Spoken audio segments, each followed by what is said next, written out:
Good morning, students.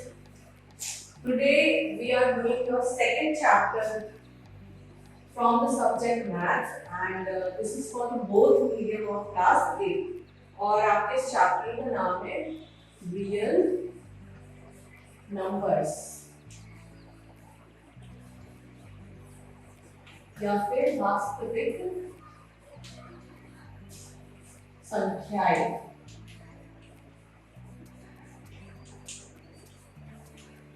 सबसे पहले हम पढ़ते हैं नेचुरल नंबर्स के बारे में। नेचुरल नंबर्स या फिर आप इन्हें कहेंगे प्राकृतिक संख्याएं। क्या होते हैं natural numbers? The numbers that we use for counting are called natural numbers. जिनके इस्तेमाल हम गणना के लिए करते हैं हम नेचुरल नंबर या प्राकृतिक नंबर कहते हैं, जैसे कि 1 2 3 4 5 and so on. Now second is, what is whole number? Whole number पूर्ण संख्या क्या होती है? होल बोला है, पूर्ण संख्या बोलिए, मतलब ये नंबर तो आएंगे आएंगे, साथ में जीरो भी आता है, 0 1 2 3 4 and so on. Now third is integers. Integers पूर्ण संख्याएं। इंटीजर्स का मतलब क्या होता है? पूरी की पूरी संख्याएं। नेगेटिव नंबर्स भी इसमें आते हैं हमारे, साथ ही साथ पॉजिटिव नंबर्स भी आते हैं इसमें हमारे, और जीरो भी आता है, मतलब कि -3, -2, -1 0 1 2 3 and so on. Now next is fractions. Fractions मतलब भिन्न। भिन्न आप किसे कहते हैं? The numbers of the form of a by q। Way number जो a बटे b के फॉर्म में होते हैं, where a and b are the natural numbers, जहां पर a, b हमारे क्या होते हैं? नेचुरल नंबर होते हैं, प्राकृतिक संख्याएं होते हैं, natural numbers are called fractions. उन्हें हम क्या कहते हैं? फ्रैक्शंस कहते हैं, are called fractions। मतलब कि नेचुरल नंबर सिर्फ और सिर्फ पॉजिटिव वाले होते हैं, प्राकृतिक संख्या सिर्फ और सिर्फ 1 से लेकर इंफिनिटी तक होती है। मतलब अगर आपके एग्जांपल्स ऐसे हैं, 1/2 है, 3/4 है, या फिर 5/6 है, सबके सब पॉजिटिव है ना ऊपर नीचे, तो ये कैसा हो गया? ये फ्रैक्शन हो गया। Now fifth is rational. बहुत से बच्चों को डिफरेंस ही क्लियर नहीं होता है फ्रैक्शन और रैशनल के बीच में, उन्हें लगता है कि सेम है, क्योंकि फॉर्म तो दोनों का ही कैसा होता है? a बटे b में फॉर्म होता है। बट यहाँ पर कंडीशन ये होती है कि जो a और b होते हैं ये इंटीजर्स होते हैं। क्या होते हैं? इंटीजर्स। और जैसे मैंने आपको इंटीजर्स की डेफिनेशन बताई, इंटीजर्स में हमारे नेगेटिव नंबर भी आ सकते हैं, पॉजिटिव भी आ सकते हैं और जीरो भी आ सकते हैं। मतलब कि -1/2 क्या हो जाएगा? फ्रैक्शन होगा या रैशनल नंबर होगा? ये रैशनल नंबर होगा। -3/4 कैसा नंबर होगा? रैशनल नंबर होगा। साथ ही साथ एक और कंडीशन होती है, b is not is equals to 0। b कभी भी 0 नहीं होना चाहिए, क्योंकि अगर b 0 हो जाएगा ये पूरा नंबर कैसा हो जाएगा? इंफिनिटी हो जाएगा। ध्यान करके लिखिए।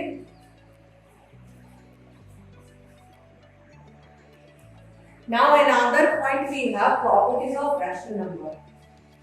Properties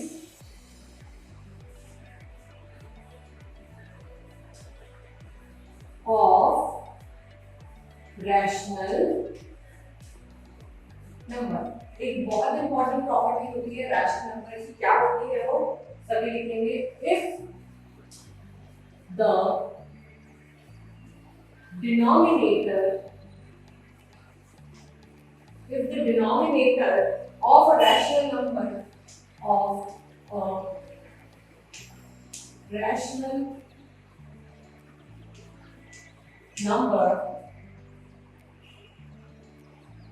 has no prime factors,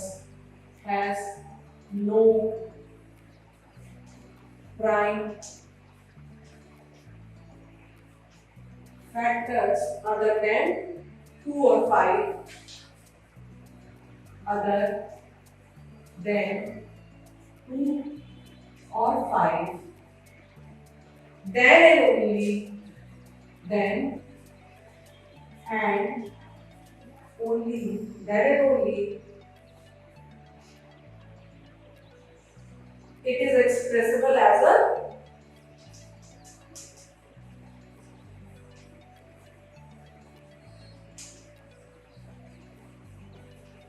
कैसे डेसिमल कहते हैं हम लोग उसे टर्मिनेटिंग डेसिमल कहते हैं।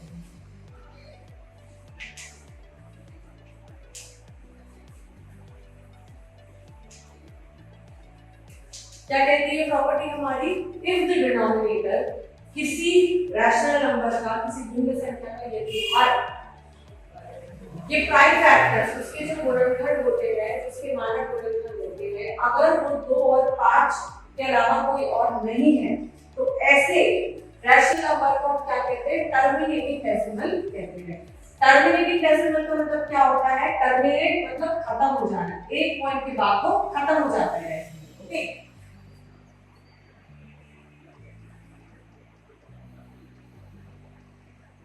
फॉर एग्जाम्पल अगर मैं आपको बोलूं बताइए 7/8 7/8 टर्मिनेटिंग डेसिमल है या नहीं है, अगर ये मैंने आपसे क्वेश्चन पूछा तो आप यही प्रॉपर्टी का इस्तेमाल करिए। 7/8 में डिनोमिनेटर क्या है, 8 है, तो आपने 8 को ले लिया, इसके प्राइम फैक्टर्स हमें निकालने हैं। 2 से गया 4 बार, 2 से गया 2 टाइम्स, 2 से गया 2 टाइम्स 1। तो यहाँ पे हमने देखा क्या प्राइम फैक्टर है, 2 2 2, और हमारी कंडीशन में ये है कि अगर 2 और 5 के अलावा कोई और प्राइम फैक्टर नहीं निकल के आता है, देन हमारा जो रैशनल नंबर है वो कैसा है, टर्मिनेटिंग डेसिमल है। तो यहाँ पे 2 आया है ना, ये हमारा कैसा रैशनल नंबर है, ये हमारा terminating rational number, decimal, terminating decimal. Okay,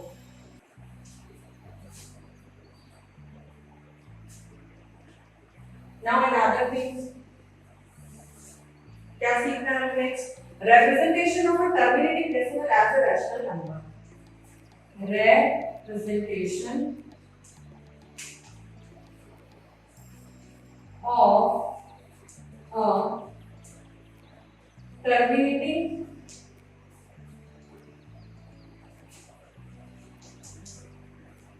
decimal into rational, मतलब इसका उल्टा काम करना है हमें। अब हमें टर्मिनेटिंग डेसिमल दिया हुआ होगा और उससे फ्रैक्शन निकालना है, तो कैसे निकालेंगे। फॉर एग्जांपल आपको हमने दिया पहला टर्मिनेटिंग डेसिमल 0.75। पहले तो टर्मिनेटिंग कैसा है, क्योंकि इसकी वैल्यू इसके आगे बढ़ नहीं रही, रुक गई यहाँ पे 5 के आगे जाके, इसलिए हम इसको कह रहे हैं ये टर्मिनेटिंग डेसिमल। इससे हमें क्या निकालना है, फ्रैक्शन निकालना है, मतलब p/q या a/q के फॉर्मेट में हमें इसे लाना है। तो हम इसे कैसे लिख सकते हैं, 75 को एज इट इज ऊपर लिखिए, और नीचे हमने देखा पॉइंट कितने नंबर्स के बाद है, 2 नंबर्स के बाद है ना, 1 2, तो यहाँ पे सिर्फ 1 लिखिए, जितने नंबर्स के बाद पॉइंट होता है उतने 0 लगा लीजिए, तो ये क्या हो जाएगा 75/100। ये किससे कट सकता है, 25 से कट जाएगा, 25 दिया 75 और 25 चौक 100, तो ये आगे हमारा 3/4 आगे नहीं, p/q के फॉर्म में। सिमिलरली अगर आपको दूसरा एग्जांपल दिया जाए जैसे कि 2.054, क्या बताया मैंने, जो ऊपर दिया उसको बिना पॉइंट लगाए लिख दीजिए, 2054 लिख दीजिए, फिर नीचे 1 लिखिए और जितने पॉइंट के बाद 0 है, जैसे कि 1 2 3, उतने यहाँ पे 0 लगा दीजिए, 1 2 3। अब इसको आप किसी से भी कैंसिल आउट करेंगे तो आपका आंसर निकल के आ जाएगा। क्या निकल जाएगा, 2 से कट करने के बाद ये जाएगा 1027 बार और ये जाएगा 500 बार, तो ये हमारा p/q के फॉर्म में निकल के आ गया।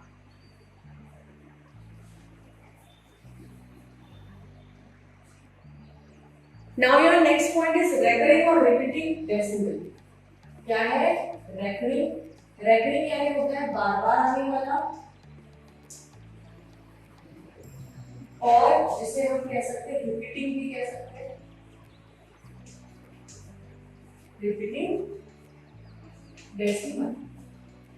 क्या समझते हैं आप इससे, एक ऐसा डेसिमल जो अपने आप को एक पॉइंट के बाद बार बार रिपीट करे, उसे हम कहते हैं रिकरिंग और रिपीटिंग डेसिमल। जैसे कि फॉर एग्जांपल 1/3, अब आप ध्यान देके देखेंगे तो ये 0.33333 एंड सो ऑन अनंत करके जाएगा। तो हमने देखा कि 3 जो है वो बार बार रिपीट हो रहा है, तो हम इसे ऐसे लिख सकते हैं 0.32 पर अगर हमने बार लगा दिया तो इस बार का मतलब होता है ये नंबर बार बार रिपीट हो रहा है। सिमिलरली 11/7 इसे भाग देंगे तो क्या आता है 1.571 428571 5 से रिपीट हो जाता है 57142 अगेन 57142 एंड सो ऑन, ये रिपीट होता रहेगा। तो यहाँ पे हमने देखा कि पूरा का पूरा रिपीट हो रहा है 57142 57142 8 57142 ऐसा रिपीट हो रहा है। तो हम इसे कैसे लिख देंगे 1.57142 के ऊपर पूरा का पूरा बार। इसे कहते हैं रेकरिंग और रिपीटिंग डेसिमल। नेक्स्ट आपका होता है mixed recurring decimal. Mixed recurring decimal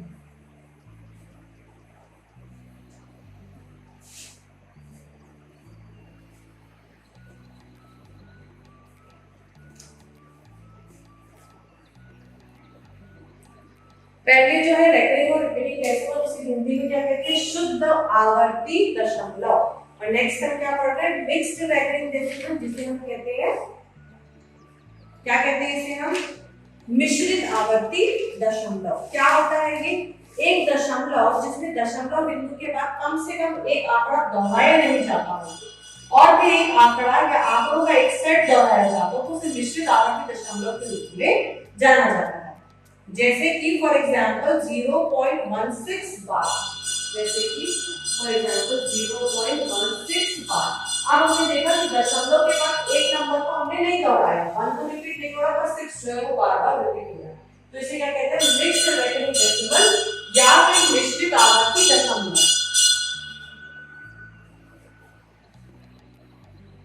Now your first question is what are rational numbers? Write to positive and to negative rational numbers.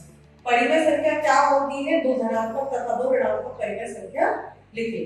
तो ये तो आप लिख सकते हैं, मैं आपको सब कुछ समझा चुकी हूँ, तो इस वाले क्वेश्चन को आप घर में अपने हिसाब से करेंगे। नाउ सेकंड इज 5 परिमेय संख्या लिखिए जो 3/4 के समान हो। 3/4 के समान हो या 3/4 के इक्विवेलेंट हो। तो यहाँ पे हम यहाँ पे आएंगे हमारी पहली, दूसरी, तीसरी, चौथी, पांचवी। 5 लिखनी है ना, ठीक।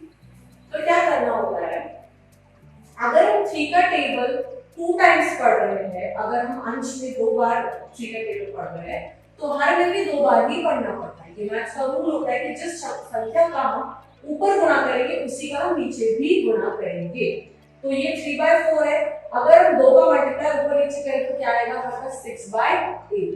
ये इक्विवेलेंट है इसके। सिमिलरली अगर 3 का गुणा करेंगे तो कितना आएगा 9 और 4 में 3 का करेंगे तो 12। ये 30 की हुई। उसके बाद 4 का गुणा करेंगे तो 4 के 12 और 4 चौक 16 ये हो गए। फिर हम 5 का गुणा करेंगे 5 के 15 हो जाएगा और नीचे 5 का गुणा करेंगे तो कितना जाएगा 5 और 20। सिमिलरली 6 का गुणा करेंगे तो 6 का 6 के 18 हो जाएगा और यहाँ पे 6 को करेंगे तो 6 चौक 24 हो जाएगा। अब आप इनको क्रॉस चेक करने के लिए सॉल्व कर लीजिए। जैसे कि इसको अगर हम काटते हैं तो ये कितना हो जाएगा 6/8 को अगर हम काटे 2 से तो 3 बार चला जाएगा, ये 4 बार चला जाएगा, तो आपका वापस 3/4 आपको मिल जाएगा। आप इनमें से किसी भी 5 में से किसी को भी सॉल्व करेंगे तो आपको 3/4 की उसका इजीएस्ट फॉर्म मिलेगा। तो ये हो गए 5 इक्विवेलेंट संख्या। Now question number 3 is find the additive inverse of 3 1/3 16/14 and 251/339। Additive inverse का मतलब क्या होता है? एडिटिव इनवर्स का मतलब ये होता है कि ऐसा कौन सा नंबर है जिसे आप जोड़े तो शून्य आ जाए। एडिटिव इनवर्स उल्टा ऐसा कौन सा नंबर है जिसे इसमें जोड़े तो शून्य आ जाए। तो 3 का एडिटिव इनवर्स क्या हो जाएगा -3, क्योंकि 3 में -3 को जोड़ेंगे तो 0 हो जाएगा। 1/3 का एडिटिव इनवर्स क्या हो जाएगा -1/3। सिमिलरली 16/14 का क्या हो जाएगा -16/14। That's all. Now fourth question is find the multiplicative inverse of अब आपको क्या निकालने हैं, मल्टीप्लिकेटिव इनवर्स निकालने, किसके 3/25 के निकालने हैं एंड 9/125 का निकालना है।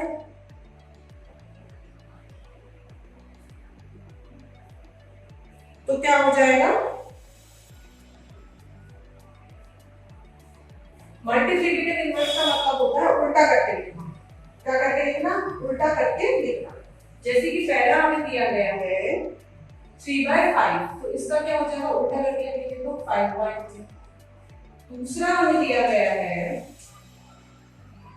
-2/57, तो इसको उल्टा करके लिखेंगे तो क्या हो जाएगा, -57 डिवाइडेड बाय 2। सिमिलरली थर्ड आपको दिया गया है 1 का क्या होगा, 1 का तो 1 ही होगा, राइट। तो ऐसे आपसे बाकी की बन जाएगी। Now question number 5 is express each of the following as decimals. इन्हें हमें कैसे लिखना है, डेसिमल के फॉर्म में लिखना है।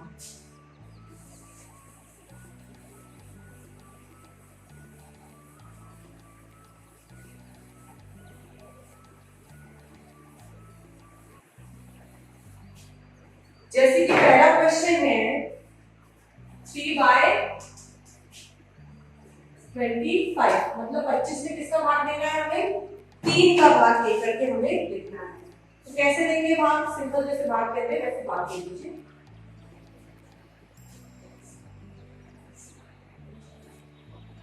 ये हमारा 3 और ये हमारा 25। 25 का भाग किसमें देना है, हमें 3 में देना है। तो सबसे पहले बताइए भाग जाता है कि नहीं जाता, तो 0 आ गया और यहाँ पे हमने दशमलव लगा दिया, फिर यहाँ पे भी 0 हमने ऐड कर दिया।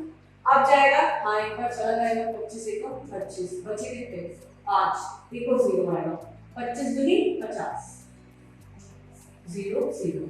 तो 3/25 को हमने क्या लिखा, 3/25 बराबर आया हमारे किसके 0.12। ये डेसिमल फॉर्म में हमारा आंसर आ गया। सिमिलरली आप दूसरा तीसरा चौथा भी कर सकते हैं। नाउ नेक्स्ट है express as decimal. 6th question भी सेम टाइप का है, आपको ये करना है और अगर कोई नंबर रिपीट हो रहा हो तो उसके ऊपर क्या लगाएंगे, बार लगाएंगे।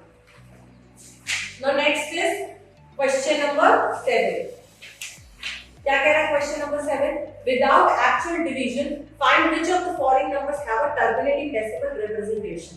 जो मैंने आपको मेथड बताई थी, एक प्रॉपर्टी बताई थी मैंने रैशनल नंबर की, हमें वही लगानी है इसमें क्वेश्चन नंबर 7 में। कह रहा है बिना भाग दिए बताइए कि दिया गया नंबर रेकरेंट डेसिमल है या नहीं है। तो आपका पहला नंबर है 57 डिवाइडेड बाय 12। क्या प्रॉपर्टी थी कि जो डिनोमिनेटर होता है यदि उसके प्राइम फैक्टर 2 और 5 के अलावा कुछ भी नहीं आते हैं तो दिया गया रैशनल नंबर कैसा है, एक रेकरिंग डेसिमल है।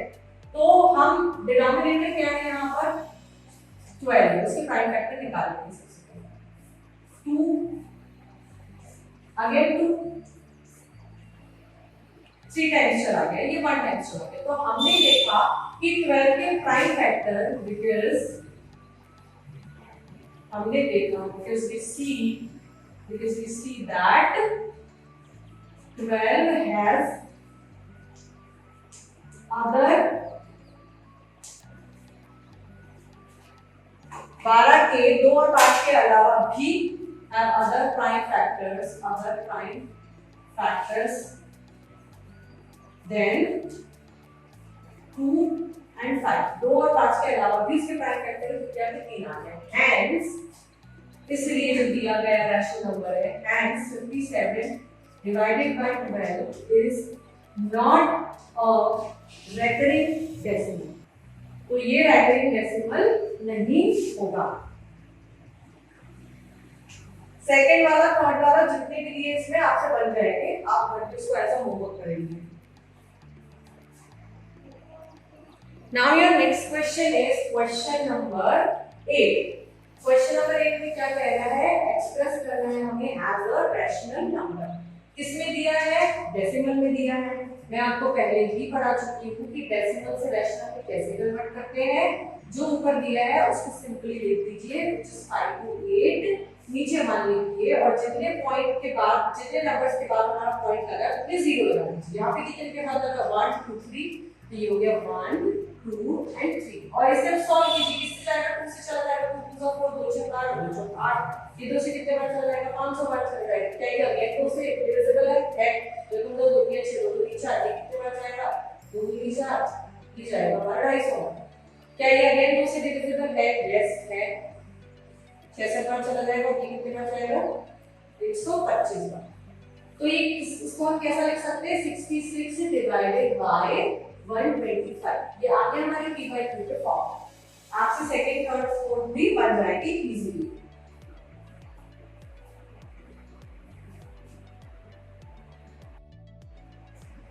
नाउ क्वेश्चन नंबर 9 एंड 10 आपका होमवर्क है असेंडिंग और डिसेंडिंग ऑर्डर में लगाना है आपसे बन जाएगा now question number 11 if you find 10 rational numbers किसके बीच में निकालते हैं 1/3 एंड 1/2 1/3 और 1/2 के बीच में फिर 10 रैशनल नंबर्स निकालने हैं उसको कैसे सॉल्व करते हैं सबसे पहले इनकी सिंपल वैल्यू लिख लेते हैं जैसे कि 1/3 को बांटेंगे तो क्या आता है हमारे पास 0.333 ये आता है रिपीट होता है तो हमने बार लगा के 0.333 के ऊपर नाउ जैसे दो डिजिट ले लो 0.33 के ऊपर बार लगा के 1/2 को हम क्या लिखते हैं 0.50 ये होता है 1/2 को जब हम भाग देते हैं नाउ हमें इनके और इनके बीच में लिखने हैं 10 रैशनल नंबर तो 0.33 से चालू करके 0.50 करके कोई भी 10 रैशनल नंबर चूज कर लीजिए जैसे कि 0.33 हो गया उसके बाद क्या आ जाएगा 0.34 आ जाएगा उसके बाद क्या आ जाएगा 0.35 आ जाएगा उसके बाद क्या आ जाएगा 0.36 आ जाएगा उसके बाद 0.37 आ जाएगा इसके बाद 0.38 आ जाएगा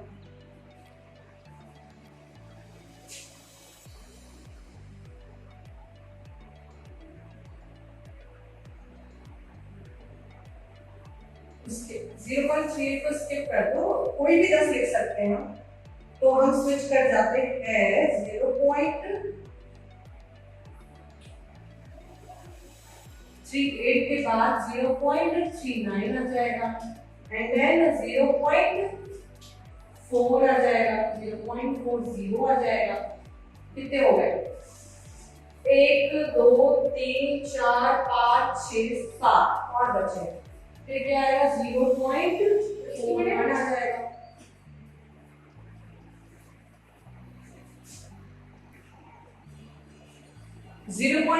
के बाद क्या आ जाएगा 0.42 आ जाएगा उसके बाद 0.43 आ जाएगा 10 हो गए देख लेते 1 2 3 4 5 6 7 8 9 10 और आखिरी में हम लिख दीजिए हमारा ये सबसे बड़ा नंबर है तो 0.50 हमने 10 रैशनल नंबर इन दोनों के बीच में डेसिमल फॉर्म में बना के लिख दी अब इस डेसिमल को रैशनल में कन्वर्ट कर सकते हैं मैंने आपको बताया कैसे कन्वर्ट करना है इसे हम क्या लिख सकते हैं 0.34 को 34 डिवाइडेड बाय 100 कॉमा इसको क्या लिख सकते हैं 35 divided by 100 comma 36 divided by 100 comma 37 divided by 100 comma 38 divided by 100 39 divided by 100 40 divided by 100 41 divided by 100 42 divided by 100 and 43 divided by 100 अब इन सबको हम सॉल्व करेंगे कट करेंगे तो इजीएस्ट फॉर्म में क्या आ जाएंगे सारे रैशनल नंबर हमारे पास इस से लिख सकते हैं 17/50 भाग देना है दूसरे और कुछ नहीं फिर 7/20 then you have 9/25 then 37 divided by 100 जो नहीं हो रहा भाग में जाओ तो सिंपल ही है ऐसे इजी फॉर्म में कन्वर्ट करके आप लिख सकते हैं ऐसे ही आपके 10 रैशनल नंबर निकल के आ जाएंगे Now we have exercise 3 in this जिसमें पहला क्वेश्चन ये है कि आपको प्रूव करना है रूट 5 एक रैशनल नंबर नहीं है क्या प्रूव करना है कि रूट 5 एक परिमेय संख्या नहीं है तो सॉल्व हम किस टेक्निक से करते हैं इसे हम इसको उल्टा अज्यूम करते हैं हम मानते हैं कि रूट 5 एक रैशनल नंबर है तो कैसे सॉल्व करेंगे it possible let √5 is a rational number. हमने मान लिया कि √5 कैसा नंबर है, रैशनल नंबर है। उल्टा मान लिया। इन इट्स सिंपलेस्ट फॉर्म इसमें p by q में है where p and q are कैसे होने चाहिए, इंटीजर्स होने चाहिए। Also q is not equal to 0। ये दो कंडीशन होती है ना रैशनल नंबर की, हमने मान। देन हम इक्वल करके रख लेते हैं ना, p by q is equal to क्या लिख लेंगे हम, √5 क्योंकि हमने माना है ऐसा। नाउ उसको कैसे हम सिंपली लिख सकते हैं,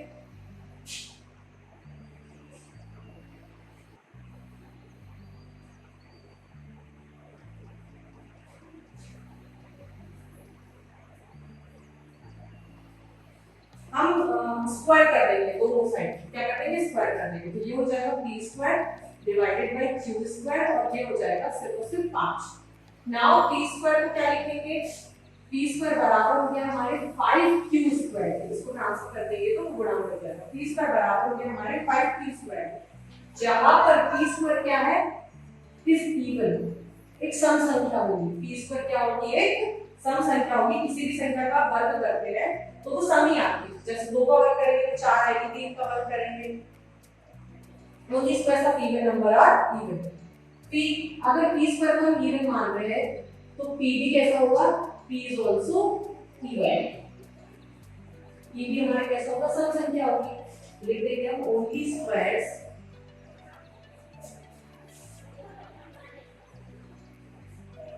of even numbers, only squares of even numbers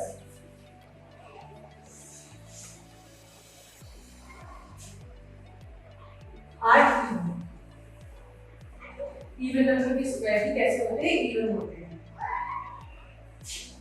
so let p is equal to, तो हम t को क्या मान लेते हैं, 5m के बराबर हमने सपोज करेंगे, क्योंकि इवन नंबर हमने माना ना उसे, इसलिए हमने t को 5m के बराबर सपोज कर लिया। देन p बराबर हो गया 5m। इसका स्क्वायर करें हम अगर तो क्या मिलेगा हमें, p स्क्वायर हो जाएगा यहाँ और ये हो जाएगा 25m स्क्वायर, राइट। नाउ हमारे पास p स्क्वायर की ऑलरेडी वैल्यू आ चुकी है, कितनी, यहाँ से अगर हम देखें तो 5q स्क्वायर, तो उसको यहाँ पर पुट कर दीजिए। p स्क्वायर की जगह क्या लिखेंगे हम, 5q स्क्वायर बराबर हो जाएगा हमारे 25m स्क्वायर। इसको अगर हम सॉल्व करेंगे तो ये चला जाएगा 5 बार, तो हमें मिलेगा q स्क्वायर बराबर 5 का m स्क्वायर। क्या मिलेगा, q स्क्वायर बराबर 5 का m स्क्वायर। तो यहाँ से हम सिमिलरली कह सकते हैं कि q स्क्वायर इज इवन। अगर q स्क्वायर इवन है तो q भी कैसा हो जाएगा, q इज आल्सो इवन, दोनों ही इवन हो जाएगा। But p even and q even means that p is a common factor। यहाँ पे भी हमारा q even आ गया एक कॉन्फिगरेशन, यहाँ पे हमारा p even आ गया दूसरा कॉन्फिगरेशन। तो हम देख रहे हैं कि जब दोनों ही इवन नंबर है तो दोनों का एक कॉमन मल्टीपल होगा, दोनों का एक कॉमन क्या होगा, गुणज होगा, तभी तो दोनों इक्वल आ जाएंगे।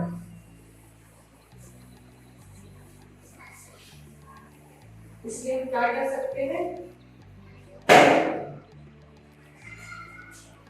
but p even and q is even means क्या मतलब होगा इसका, that जो 5 है 5 is a common factor of, common है वो दोनों का, 5 is a common factor of p and q, these quantities। अब हमने तो माना था कि p और q में कुछ भी कॉमन नहीं होना चाहिए, हमने यही माना था ना कि जो p by q होते हैं, हमने माना था ये दोनों इंटीजर होने चाहिए और उन दोनों का कोई कॉमन फैक्टर भी नहीं होना चाहिए। पर यहाँ तो कॉमन फैक्टर निकल कर आ गया, तो ये तो उल्टा हो गया जो हमने सपोज किया था उसका। This contradicts the hypothesis that P and Q, that P and Q have no common factor.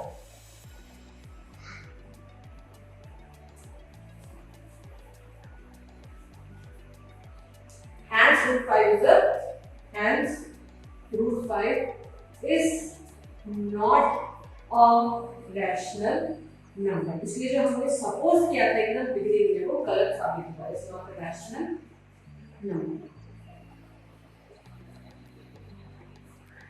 Question number 2 आप सभी के लिए होमवर्क है इसी एक्सरसाइज का, and question number 3 is also homework for you.